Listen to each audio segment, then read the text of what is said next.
Good morning. My name is Susan Olson. I'm the past chair and the current legislative director for the Women's Defense League of New Hampshire. It's Tuesday morning, 3rd of February, and I'm here at State House. I'm about to go into State House Room 100 because I'm thinking that perhaps the Senate Committee on Judiciary is going to go into executive committee to perhaps vote on Senate Bill 116, which was heard last Thursday. It wasn't on the calendar, but the Senate can always exec any legislation that's been previously heard. So I'm going to scoot in there, and as soon as I find out what happens, I'll let you know. Thanks. I'd like to take up Senate Bill 116. I think it's pretty self-explanatory. I think we've all received numerous emails, phone calls over the past few days. And I think it's better that we just vote this bill and decide what we want to do with it. So can I get a motion on this bill? Up to pass, Madam Chair. Okay, we have a motion about to pass in a second. Is there any discussion on the bill at all? Senator Pierce? It's okay. We'll talk about it. We can start a discussion. I think the New Hampshire law already provides law-abiding citizens to carry a concealed weapon. And the permit or the license requirement ensures that those who carry a concealed pistol or revolver don't fall under one of the state's narrow exceptions to the ability to carry a concealed weapon. And each year, local law enforcement, the chiefs of police, routinely deny these permits to people who fall within one of those exceptions. And understandably, I think that's why any law enforcement officer that we saw come to testified against it. They're the ones who put their lives on the line for us every day. And they uniformly testified their objections to the bill. I think the license requirement is simple, it's straightforward, it takes a few minutes to do. It weeds out people who, under the law and even under the bill, are not permitted to carry concealed. I think it preserves Second Amendment rights and Article 2A rights while respecting the concerns for public safety and in particular the safety of law enforcement. And I think that we need to find in our law, I think the law is best and the legislature is best when we try to keep the law in balance. And this takes it out of balance because I think we need to find a balance between balancing the rights of our citizens to keep and carry, and the rights of our citizens to a safe society. And I believe that our current system, the license requirement, does that.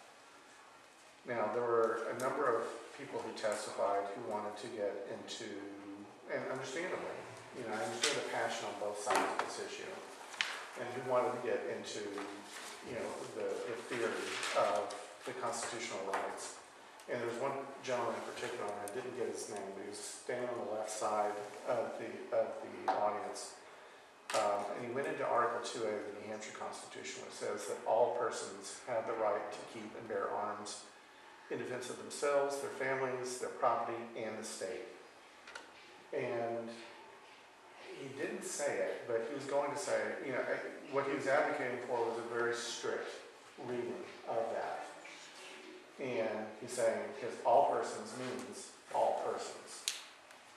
And I was thinking in my mind, well, wait a minute, what is the statute? I don't have it in front of me, but 159.6. Yeah, 159.6 is the permit. But 159.2 and 3 talks about convicted felons and like habitual offenders or something like that. Under that analysis, those statutes which prohibit keeping a concealed weapon would violate the Constitution because the Constitution says all persons. And I think that reading of the Constitution, this bill is trying to support that all persons have the right, doesn't balance the interests.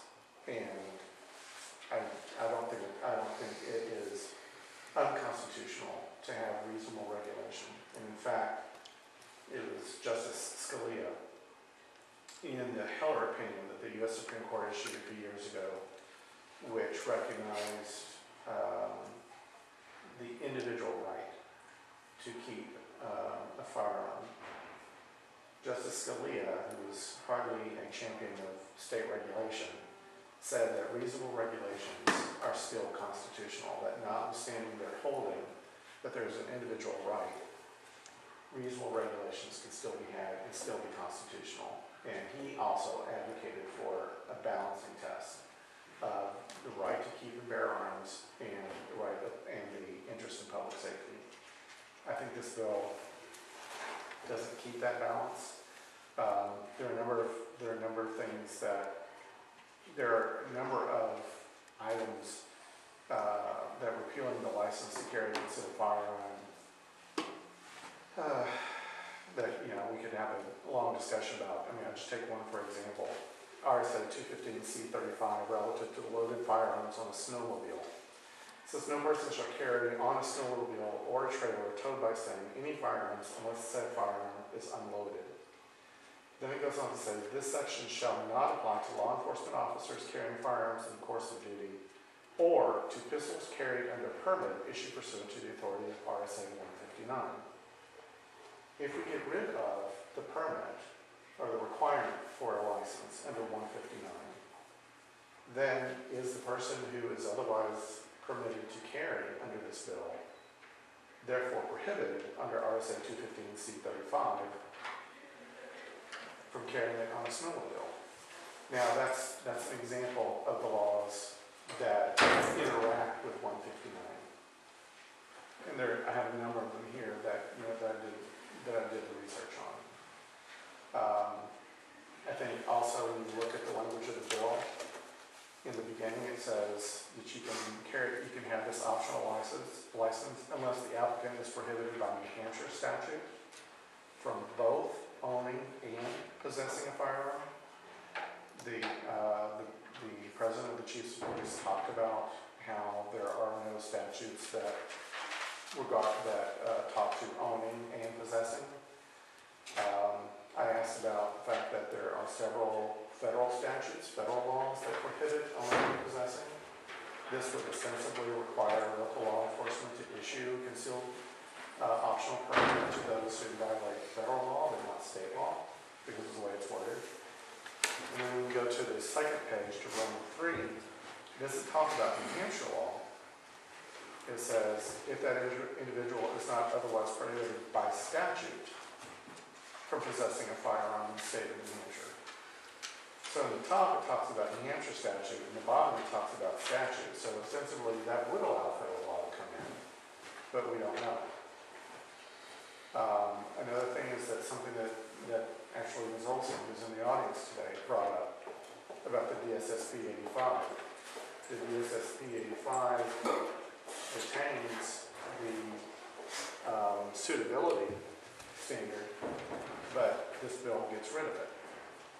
So I think if we're going to do something like this, I think it needs to be a clean bill. It needs to make sense. I think this bill is internally inconsistent if you're looking at it just from a straight point of view of looking at it as a court would.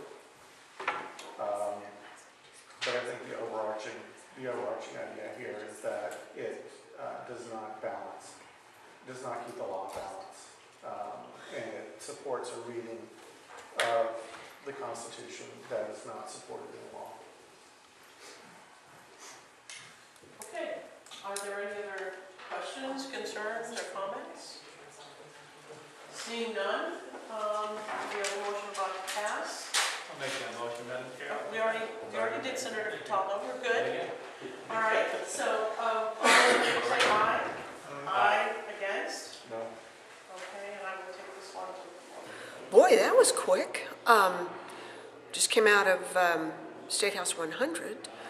The Senate Judiciary Committee heard one bill, Senator Avard's, I forget the number, and immediately went into executive session and called up Senate Bill 116 on what we call constitutional carry. Senator Lasky was not in the committee today, but Senators Daniel, Carson, Cataldo, and Pierce were. Senator Carson entertained a motion as to whether someone would ought to pass on the bill.